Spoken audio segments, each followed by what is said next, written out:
Hello guys, ஜோடி ஆரியோடியில் நேற்று keep in touch round அதாச்சும் எல்லா பர்ஃபார்மன்ஸும் வேறு லெவலில் இருந்துச்சுங்க. உண்மையிலே இதில் முக்கியமாக வரதா மாஸ்டர் கோரியோகிராஃபியில் பண்ண அருணிமான் குருநாத் அவங்க பர்ஃபார்மன்ஸ் வேறு level. First of all keep in touch round அப்படின்னு சொல்லும் போதே அந்த ஐடியாவை வரதா மாஸ்டர் யோசித்ததே உண்மையிலே ஹேட்ஸ் ஆஃப். இந்த ஒட்டி பிறந்த ரெட்டையர்கள். ஸோ நான் மாற்றானில் தான் பார்த்துக்கனே தவிர வேறு எங்கேயுமே பார்த்ததில்லை.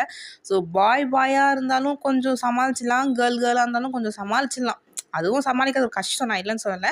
ஆனால் கேர்ள் பாய்ன்னு இருக்கும்போது அது ரொம்ப கஷ்டம். ஸோ அந்த பெர்ஃபார்மன்ஸில் சூப்பராக காட்டியிருந்தார் வரதா மாஸ்டர். ஃபர்ஸ்ட் ஆஃப் ஆல் அந்த தாட் வந்ததுக்கே ஹேட்ஸ் ஆஃப். அதுவும் ஸ்டெப்ஸும் பார்த்தீங்கன்னா ரொம்ப டிஃபிகல்ட்டாக இருந்துச்சு. அவங்க கரெக்டாக ஆடிருந்தாங்க. ஆக்டிங்கும் வேறு லெவல். அருணிமா லாஸ்ட்டாக குருநாத் இறக்குறாங்க அப்படின்னு சொல்லி அழும்போதெல்லாம் ரொம்ப அப்படியே நேச்சுரலாக இருந்தது. முக்கியமாக இன்னொன்று என்னென்னா இந்த பெர்ஃபார்மன்ஸில் சாங் செலெக்ஷன் வாவ். நண்பியே சாங் பண்ணாங்கல்ல. ஸோ அது நம்ம ஃப்ரெண்டு அக்கா அந்த மாதிரி வந்தது அந்த போர்ஷன்.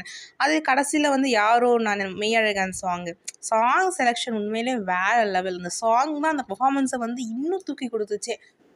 உண்மையிலே வரதா மாஸ்டர் இந்த கான்செப்டை யோசிச்சதுக்கு ஃபஸ்ட் ஹேட்ஸ் ஆஃப். அந்த சாங் செலெக்ஷன் கரெக்டாக ஆப்டாக யோசிச்சார்.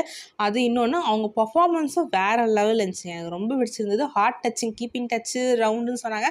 அந்த பர்ஃபார்மன்ஸ் நம்ம ஹார்ட்டே டச் பண்ணிடுச்சு. நீங்கள் இந்த பர்ஃபார்மன்ஸ் பார்க்கும்போது எப்படி ஃபீல் பண்ணீங்க அப்படின்றத கமெண்ட் செக்ஷனில் ஷேர் பண்ணுங்கள்.